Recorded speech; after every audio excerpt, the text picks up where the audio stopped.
4월 21일 화요일 새벽, 오늘 우리에게 주신 하나님의 말씀은 에베소서 1장 1절에서 23절의 말씀입니다. 제가 읽도록 하겠습니다. 하나님의 뜻으로 말미암아 그리스도 예수의 사도된 바울은 에베소에 있는 성도들과 그리스도 예수 안에 있는 신실한 자들에게 편지하노니, 하나님 우리 아버지와 주 예수 그리스도로부터 은혜와 평강이 너희에게 있을지어다. 찬송하리로다. 하나님 곧 우리 주 예수 그리스도의 아버지께서 그리스도 안에서 하늘에 속한 모든 신령한 복을 우리에게 주시되, 곧 창세 전에 그리스도 안에서 우리를 택하사 우리로 사랑 안에서 그 앞에 거룩하고 흠이 없게 하시려고 그 기쁘신 뜻대로 우리를 예정하사 예수 그리스도로 말미암아 자기의 아들들이 되게 하셨으니, 이는 그가 사랑하시는 자 안에서 우리에게 거저 주시는 바 그의 은혜의 영광을 찬송하게 하려는 것이라. 우리는 그리스도 안에서 그의 은혜의 풍성함을 따라 그의 피로 말미암아 속량 곧 죄사함을 받았느니라. 이는 그가 모든 지혜와 총명을 우리에게 넘치게 하사 그 뜻의 비밀을 우리에게 알리신 것이요, 그의 기뻐하심을 따라 그리스도 안에서 때가 찬 경륜을 위하여 예정하신 것이니, 하늘에 있는 것이나 땅에 있는 것이 다 그리스도 안에서 통일되게 하려 하심이라. 모든 일을 그의 뜻의 결정대로 일하시는 이의 계획을 따라 우리가 예정을 입어 그 안에서 기업이 되었으니, 이는 우리가 그리스도 안에서 전부터 바라던 그의 영광의 찬송이 되게 하려 하심이라.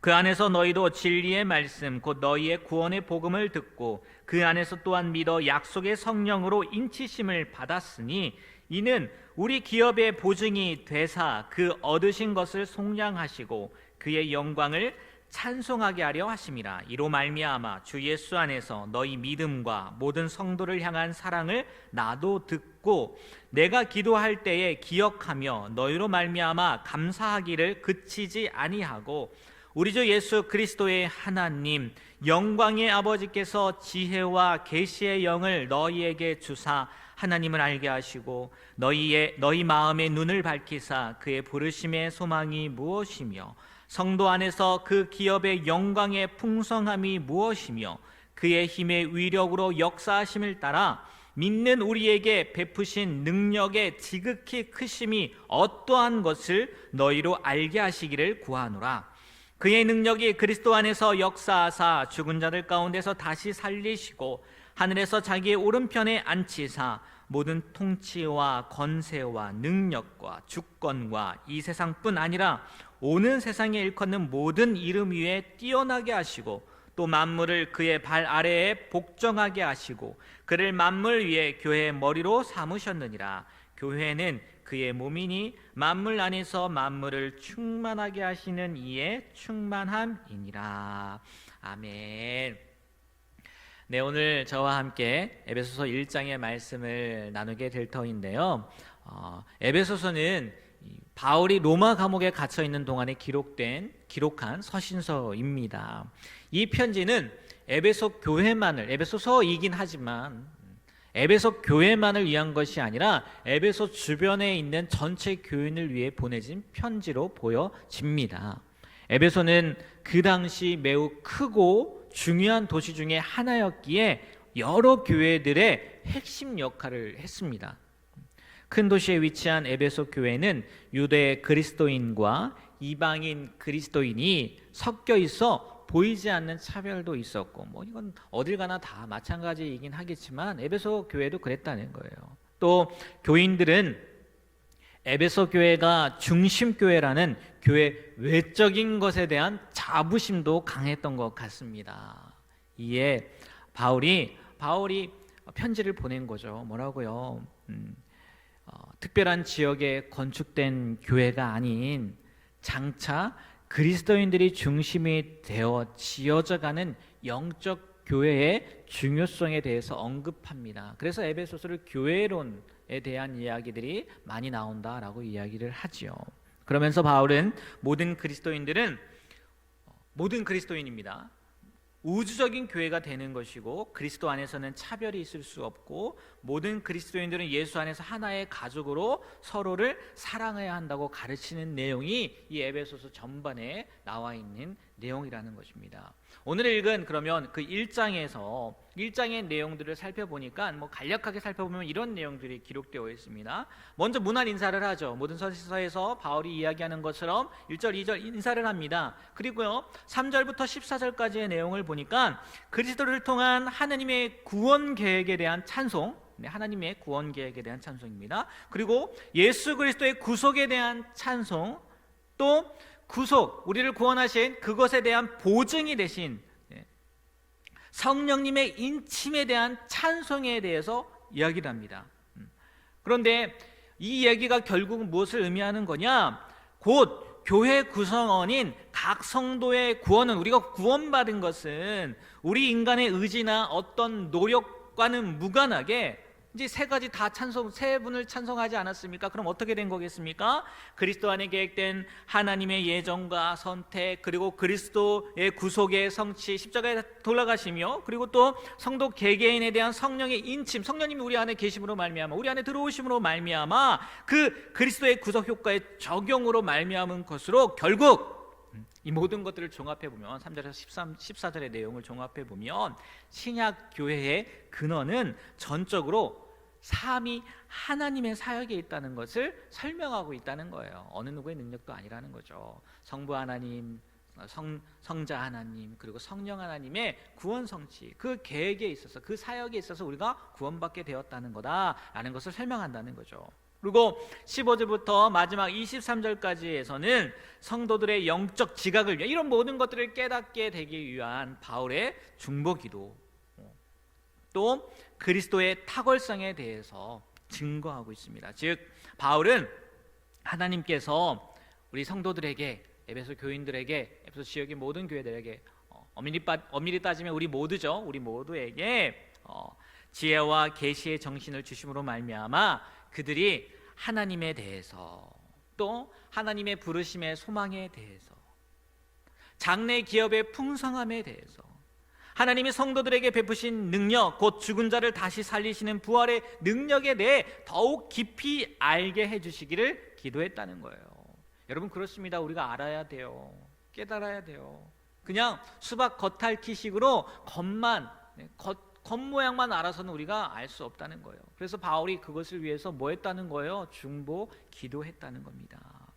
또 마지막으로 만물에 뛰어나시고 교회의 머리가 되시는 그리스도가 어떠한 분이신지, 이 세상 그 누구와도 비교할 수 없는 분이라는 것을 선포하면서 마무리하는 것이 오늘 에베소서 1장의 말씀이라는 겁니다. 오늘 1절부터 23절까지의 말씀을 읽었는데 저는요, 오늘 말씀을 통해서 우리가 딱 이거 하나만 제대로 알고 넘어가도 되겠다라는 생각이 들었어요. 뭐냐면 18절부터 19절 말씀인데요, 제가 한번 읽어볼게요. 너희 마음의 눈을 밝히사 그의 부르심의 소망이 무엇이며 성도 안에서 그 기업의 영광의 풍성함이 무엇이며 그의 힘의 위력으로 역사하심을 따라 믿는 우리에게 베푸신 능력의 지극히 크심이 어떠한 것을 너희로 알게 하시기를 구하노라. 결국은 바울이 무엇을 얘기하고 있는지 아십니까?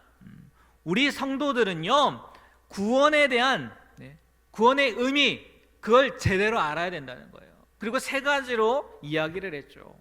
그래서 그 세 가지를 말씀드리고, 간략하게 말씀드리고 오늘 말씀을 마치려고 합니다. 성도의 구원이 의미하는 바가 무엇일까요? 첫 번째, 오늘 같이 읽었지만 부르심의 소망이라는 거예요. 부르심의 소망. 여러분 잘 보십시오. 그냥 부르심이 아니라 분명히 부르심의 소망이라고 이야기합니다. 왜 사도 바울은 부르심이라고 하지 않고 부르심의 소망이라고 했을까요? 그것은 우리의 구원은 단순한 부르심이 너 이렇게 데리고 오는 거죠. 그게 아니기 때문이라는 거예요. 우리의 부르심은 소망이 있는 부르심이기 때문이라는 거예요. 그런데 대다수의 성도님들은 이것을 생각하지 않는다는 거예요. 소망이 있다는 것을 생각하지 않고 단순히 부르심만을 생각한다는 거죠. 내가 머물고 있는 이 땅, 이 자리만 생각한다는 거예요. 그것은 마치 애굽에서 해방된 이스라엘 백성들이 광야만 바라보았던 것과 같다는 거예요. 그렇지 않습니까? 여러분, 하나님께서 그들을 왜 부르신 것입니까? 광야에 살게 하시려고요? 아니죠. 무엇을 어디로 데리고 가시려고요? 가나안이라는 곳으로 데려가기 위함이지 않습니까? 그런데 그들은 그 부르심을요, 광야 땅만 생각했다는 거예요. 광야를 넘어서 가나안을 바라봐야 되는데, 그 소망을 바라봐야 되는데, 소망을 바라보지 않고 그들의 시각이, 그들의 눈이 부르심, 지금 이곳에 있는 곳, 그것만 생각했다는 거죠. 여러분, 그러니까 결과가 어떻게 되었습니까? 불평과 원망이 넘쳐나지 않았습니까? 심지어는요, 차라리 애굽이 더 낫다는 그런 이야기까지 서슴지 않고 하지 않습니까? 그렇습니다, 여러분. 우리가 부르심의 소망, 곧 가나안 땅을 바라보지 않고 이 땅만을 바라보는 한 이스라엘 백성들처럼 원망과 불평, 심지어 막말도요, 우리 입에서 나올 수 있다는 거예요. 때문에 여러분, 우리는 항상 가나안 땅을 소망하고 바라보았던 모세처럼, 또 여호수아, 갈렙처럼 그 부르심으로 끝나는 것이 아니라 소망까지도 가야 된다는 거죠. 그게 성도에 있어서 구원의 의미라는 거예요. 그리고 두 번째요, 그 기업의 영광의 풍성함을 깨달아야 된다는 거예요. 이 말씀 역시 가나안 땅을 생각할 때 쉽게 이해할 수 있을 것 같습니다. 이스라엘이 장차 들어갈 땅, 그들이 살 가나안은 어떤 곳이었습니까? 가나안은 심히 아름다운 곳이었습니다. 젖과 꿀이 흐르는 땅이었어요. 축복의 땅이었어요. 하나님께서는 일찍이 이스라엘을 위해서 이 땅을 준비해 놓으셨습니다. 그런데 출애굽 1세대들 그 가나안 땅에 들어갑니까? 들어가지 못합니까? 못 들어가요. 이유가 뭡니까? 많은 이유가 있겠지만 그 중에 하나를 꼽는다면 10명의 정탐꾼들이 가나안 땅을 악평했어요. 거민을 삼키는 땅이라고 했습니다. 게다가 그것을 대다수 이스라엘 백성들이 믿습니다. 무엇을 말씀드리는지 아시겠어요? 아무리 하나님께서 심히 아름답고 젖과 꿀이 흐르는 땅을 마련해 놓으셨어도 우리가 그것을 바라보지 못하고 그 풍성함, 영광의 풍성함을 바라보지 못하고 알지 못하면 들어갈 마음이 생긴다는 거예요? 안 생긴다는 거예요? 안 생긴다는 거죠. 분명히 젖과 꿀이 흐르는 땅이었음에도 불구하고요, 그 영광의 풍성함을 생각하기보다 그들은 뭘 생각한 거예요? 네? 힘든 거, 어려운 거, 그것만 생각했다는 거죠. 앞에 부르심의 소망과 연결되는 이야기일 수도 있겠지만, 하나님께서 우리를 부르시고 우리를 구원하신 이유는요, 뭐예요? 영광의 풍성함이 있는 것 또한 기억해야 된다는 거죠. 그러면 아무리 이 땅 가운데에서 어려움을 겪어도, 아무리 이 땅 가운데에서 내가 알지 못하는 힘든 일이 있어도 우리에게 뭐가 있어요? 그 기업의 영광에 무엇이요? 풍성함이 기다리고 있다는 거죠.